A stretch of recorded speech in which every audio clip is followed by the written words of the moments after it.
are black people and so many other people crying about what used to happen? There's a saying, you can't know where you're going until you know where you've been.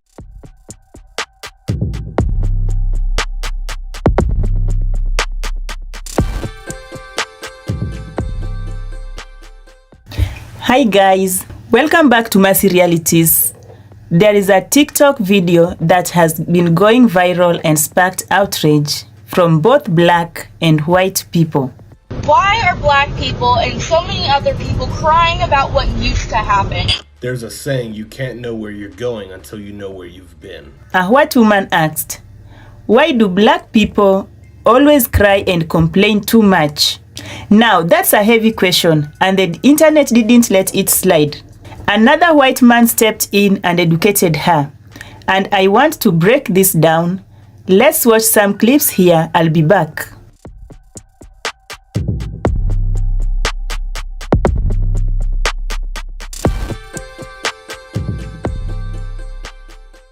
Why are black people and so many other people crying about what used to happen? There's a saying, you can't know where you're going until you know where you've been. You asked a couple of questions in your video and I stitched one part. Allow me to break down your ignorance for you. And I'm not saying ignorant as an insult. We're all ignorant. It's just on what we're ignorant about is the question. Slavery and segregation still affect black Americans to this day. The history that America has with racism still affects black Americans today. Systemic racism is real and it is happening today, and people are complaining about it today. Did you know that the Black Lives Matter movement is the largest civil rights movement in the history of America? It's bigger than the civil rights movement in the 60s. If you don't think that systemic racism is a real issue in America, then you are ignorant on the struggles that people of color face in America. Educate yourself, child.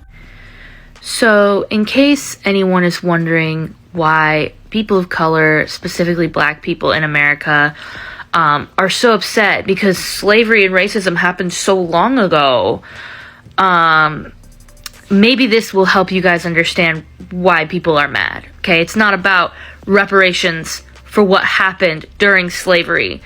It's about what's happening right now, what is still happening, and the biggest instance of that is that in the great state of Mississippi in our year 2023, right now, like the year that we're all currently living in, just to be extra clear, this didn't happen in the past, this is happening right now. They are reinstating Jim Crow laws. Let me just let that sink in for a minute. They are reinstating Jim Crow laws. Like the laws that Martin Luther King Jr. gave his speech and died for, that we all learned about when we learned about the civil rights movement. Those laws that were like objectively terrible, separate but equal, when people of color had to drink out of different drinking fountains and use different restrooms, and Rosa Parks got arrested for not moving because she was sitting in the wrong seat on the bus. And everyone was taught that that was all bad, but it happened so long ago in the past, right? So, like, why are people of color still angry about it? Yeah, those laws, they're happening again, right now. The same exact laws, not like a new draft, not like something that is like Jim Crow laws that is being drafted. No, they are literally reinstating the original laws. Yeah, you should be scared. You should be upset. You should be angry. And you should be angry just because that's disgusting, and our nation should be better than that. This is the United States of America. We're supposed to be the greatest country in the world, right? We are above things like this. We shouldn't have this anymore, right? You should be upset. And if you are happy that Jim Crow is being reinstated, you're a Nazi. There's no debating that. There is no debating that. If you are happy that this is happening, you're a fucking fascist. Yeah, you are. There's no arguing with it. And while you should not have to be in the way of harm yourself to fear for other people who are now in the way of harm, I will leave you with everybody's favorite quote from Nazi Germany.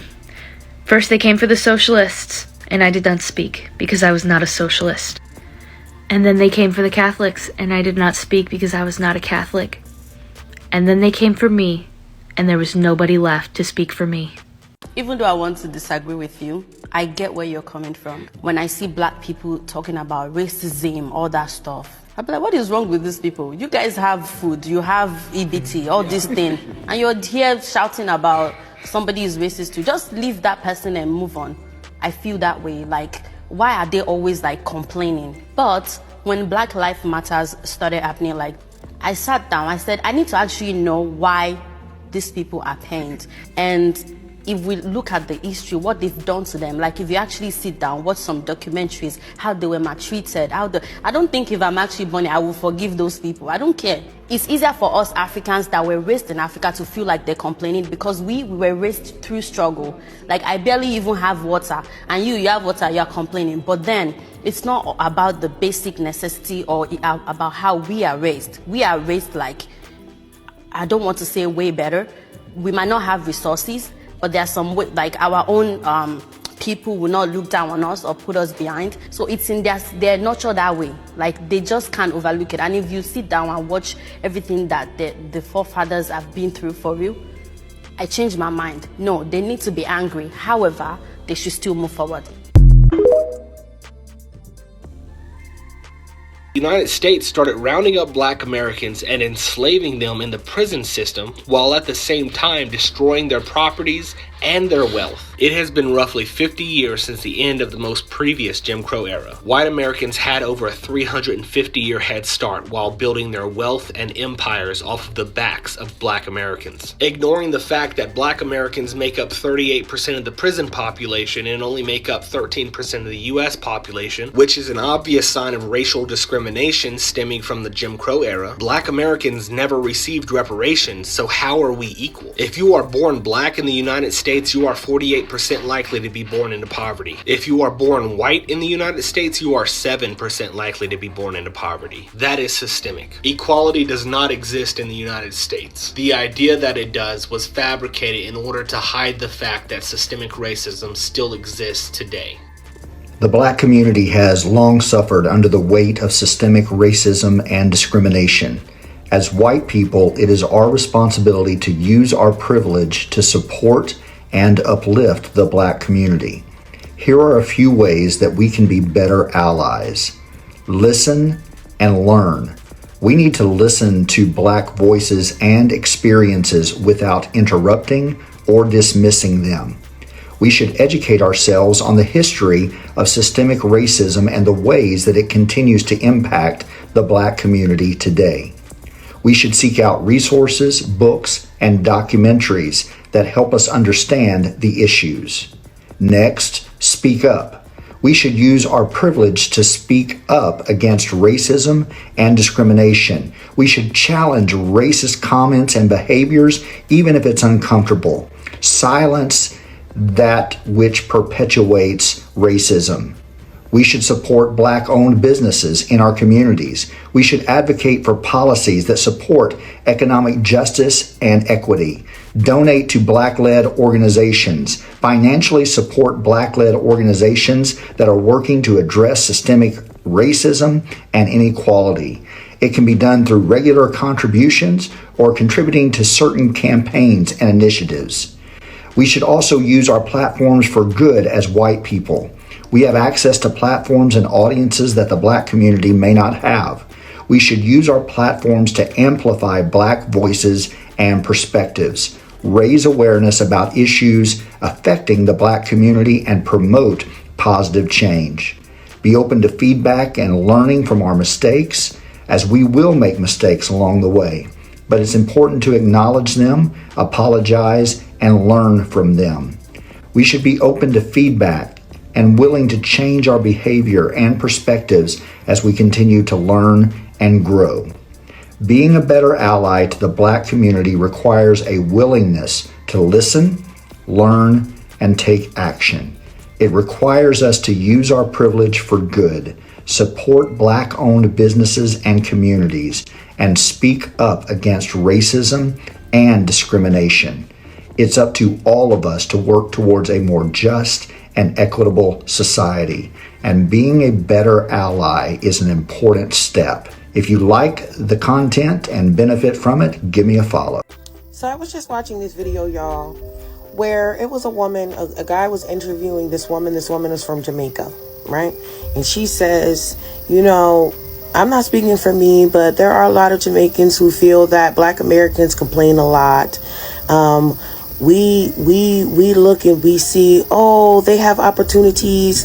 They can get jobs. They can afford, you know, $1 burger, which that was forever ago. That was like in the 90s when burgers cost $1. And so we just think that Black Americans complain a lot. And this is something that I've heard from like a lot of different immigrant communities. And here's what I think about that.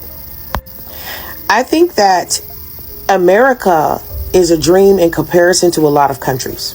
Okay, a lot of countries, you know, they're in their home countries and they're making like $2 an hour, right? Which is freaking unheard of in America. I mean, not really, because still in some states minimum wage is like $7.50, right? Which is really not enough to live on.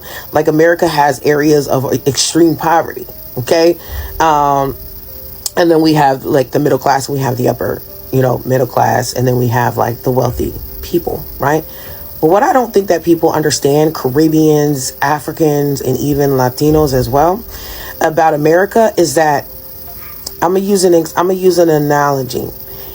If you see a relationship, right, and you say, oh, that woman, she cooks, she cleans, for him, she's a good-looking woman, etc., but you don't go home and see that she verbally abuses him and she tears him down and she puts her hands on him when nobody's looking. You just look at the Instagram pictures, right?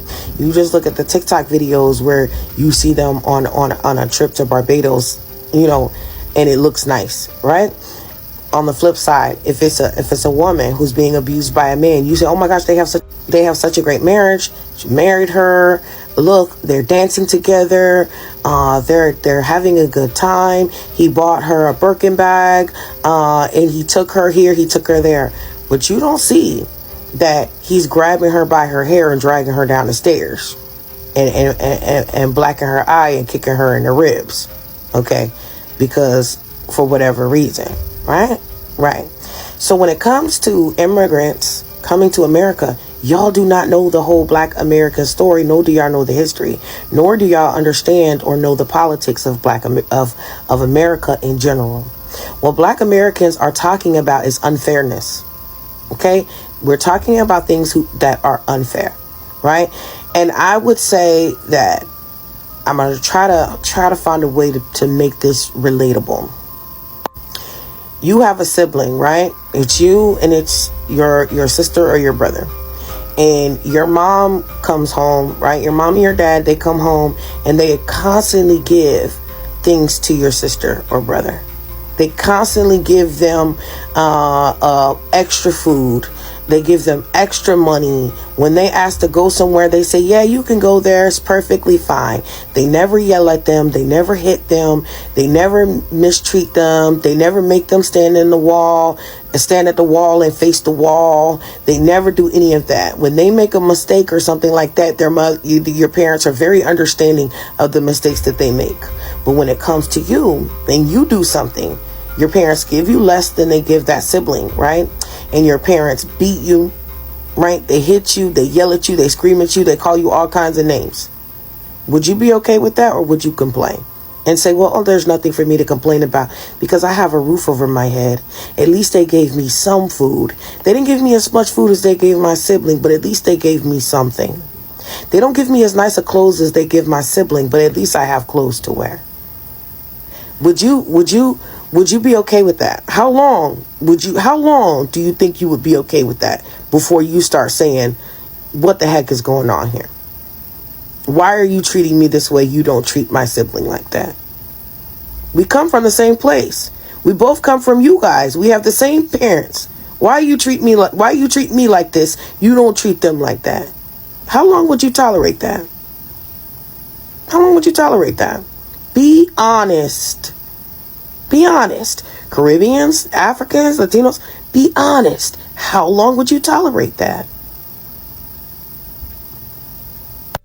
And yes, you can work hard and you can work your way up to the top and you can eventually move out of your parents' house, right? And you can move and you can be on your own, right? That's how y'all view when you achieve the American dream. Yes, you have to go through all that and you might have to work a little harder, but if you work harder, you can do it.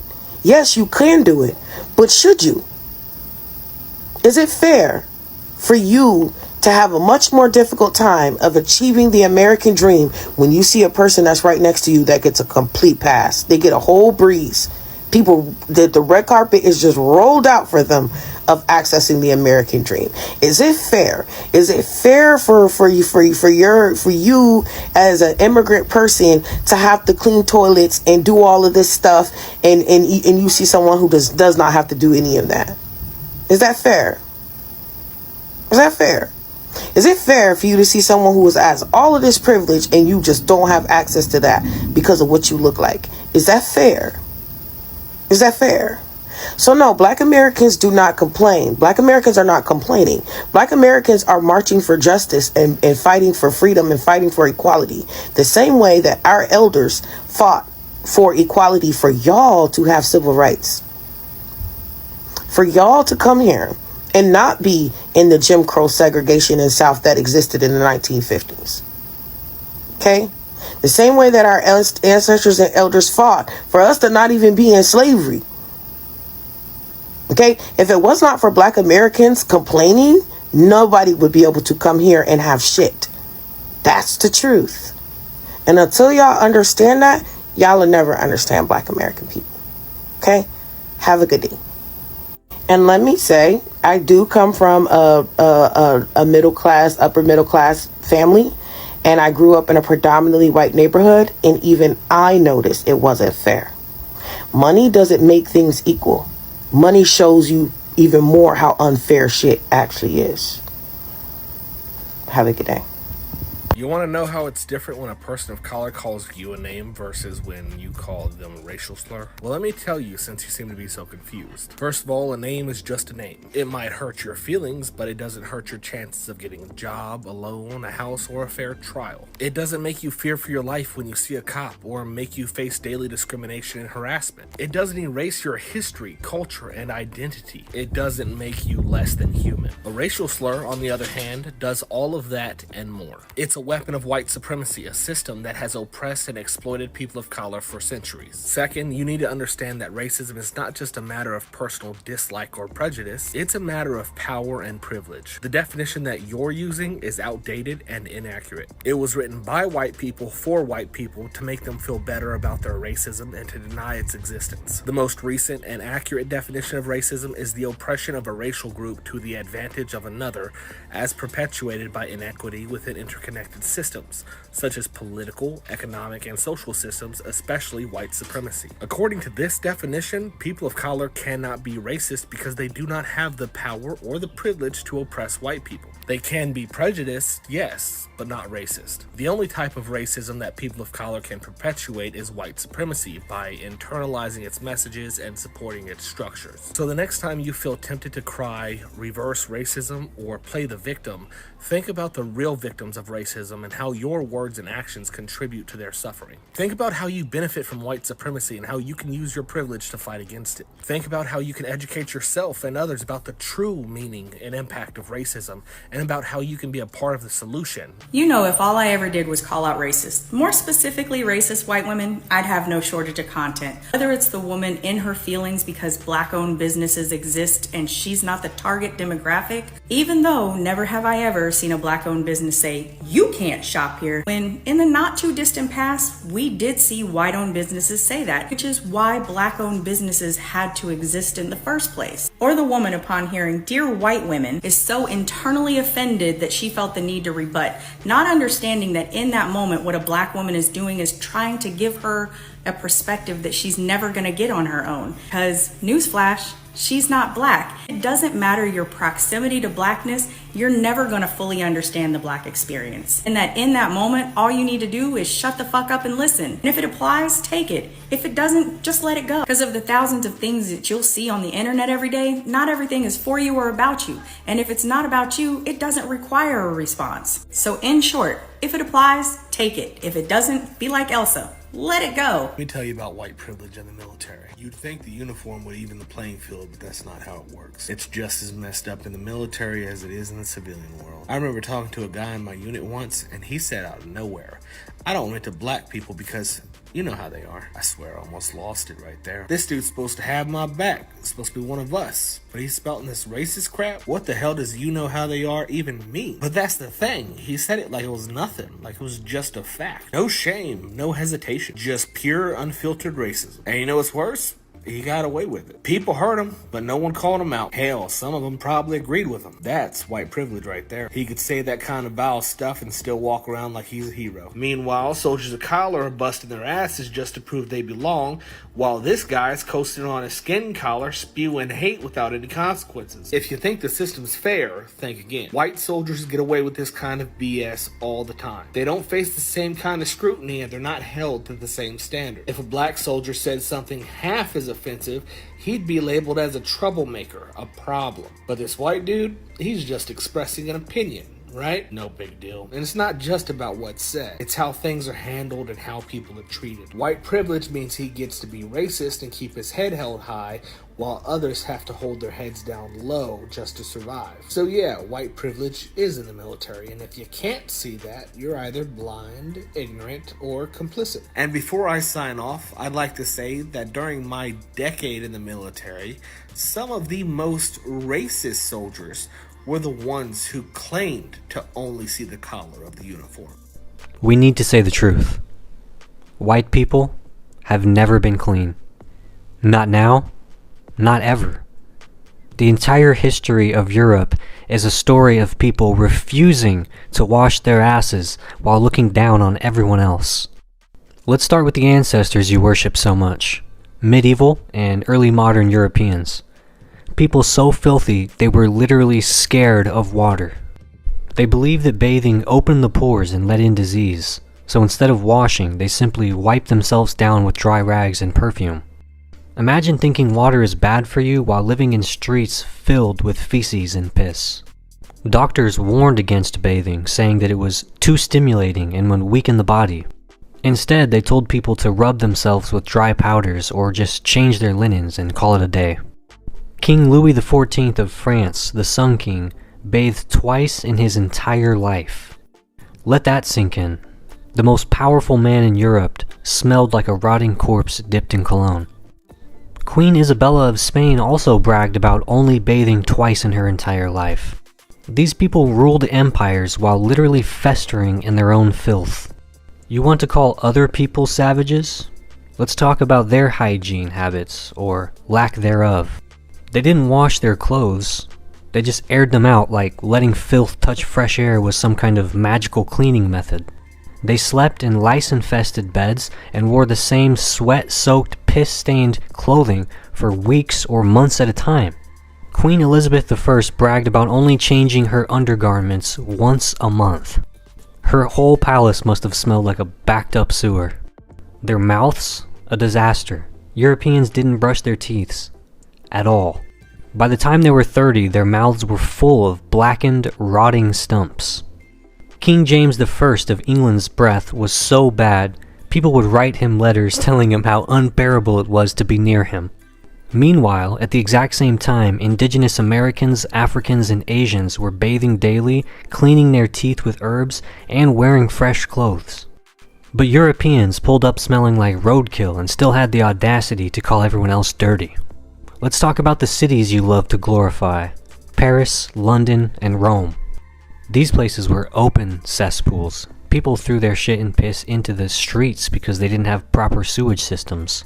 London's Thames River was literally so full of human waste that it became toxic. In 1858, the Parliament had to shut down because of the stench, called the Great Stink, was so unbearable. Paris? Just as bad. The streets were covered with garbage, excrement, and dead animals. It was so bad that the air itself was dangerous to breathe. Meanwhile, at the exact same time, the Aztecs had running water, street cleaners, and aqueducts bringing fresh water into the city. So tell me again, who are the real savages? But let's not pretend this filth is just in the past. White people are still dirty today. You have to be convinced to wash your legs in the shower. Doctors are telling you to wash your damn feet because so many of you think that you can just let the water trickle down and that's enough. The 2020s exposed how many white celebrities don't bathe daily. Ashton Kutcher, Kristen Bell, Jake Gyllenhaal, all proudly claiming they don't shower unless they see dirt. White parents are still proudly saying that they only bathe their kids when they start to smell. Imagine raising the next generation of walking biohazards. You normalized wearing outside clothes to bed, spreading whatever germs you caught from the outside world directly onto your sheets. You go to bed without washing your hands, your face, or brushing your teeth, and wonder why your skin looks like a medieval battlefield. Meanwhile, Black, Latino, Asian, and indigenous cultures have always prioritized hygiene. Africans were using shea butters, scented oils, and natural soaps before Europeans even knew what soap was. Indigenous Americans bathed in rivers daily using herbal cleansers. South Asian and Middle Eastern cultures developed some of the earliest bathhouses, perfumes, and skincare regimens. Latinos are known for showering twice a day and keeping their homes spotless. And yet, white people still have the nerve to act like they invented civilization. The reality? You have never been clean. Your ancestors weren't clean. Your great-grandparents weren't clean. Your hygiene habits, questionable at best. So many people act like the founding fathers were God's gift to humanity, but in reality they were garbage human beings. Let's move on to Thomas Jefferson. Let's begin with his involvement in the abolitionist movement of slavery. Never has a man achieved more fame for what he did not do. The most remarkable thing about Jefferson's stance on slavery was his silence. Not to mention owning more than 600 slaves in his lifetime. He raped slaves and children. His support of slavery was not exclusive to the United States. He undermined other countries' slave rebellions. As for his economic policies, he nearly sent America into a depression. Also, he is coined as the inventor of smear campaigning. And much like Trump, it seemed as if he had more debt than profit. Benjamin Franklin. You want to talk about white privilege? I was born dirt poor. Roaches in our food, mattresses on the floor, eviction notices taped to the doors, kind of poor. My parents, their side hustle was beating me and my siblings bloody. I missed more meals than I can count. When we did eat, it was ramen, canned foods, or whatever we could steal from the gas station. There were 8 of us kids. Don't come at me like I grew up in some quiet backwoods town either. We weren't hearing deer rifles, we were hearing 9mm and Glocks on a nightly basis. Not because we were hunting, because we were dodging stray bullets in the inner city. I had a baby as a teenager, thought maybe I could break the cycle, went to college, flunked out quick. Life was swinging before I even had a chance to plant my feet. Then the military came knocking, promised me structure, a future, and a way out. What I got? Another flavor of hell. Straight out of basic, they shipped me to Afghanistan. 19 years old, couldn't buy a beer back home, but I could carry a rifle, kick indoors, and watch friends die in pieces. I came home to a wife who had cheated on me while I deployed, ended in divorce, missed my baby's first steps, first words, first everything. I got the title Dad, but only for 2 days every other week, when the courts allowed me. So I drank, I numbed it out, I drowned it in alcohol and women, hopped from job to job, security, government contracts, even worked with the feds for a minute, but it all fell apart. I ended up homeless, ashamed, alone, and broken. Now, I've been sober for 4 years, been through more therapy than most folks can stomach, read hundreds of books, and here's what I figured out. As bad as I have had it, if I was black, I probably wouldn't have survived it. That ain't an opinion, that's truth. Black Americans make up 13% of the population, but 38% of the prison population. 1 in 3 black boys born today, they're expected to end up behind bars. That ain't by accident, that is policy. That's centuries of systemic racism passed off as justice. The 13th Amendment did not abolish slavery, it rebranded it. It says slavery is legal as punishment for a crime.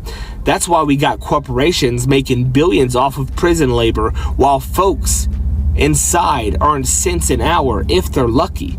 That clause was written to target Black Americans, and it's still doing exactly that.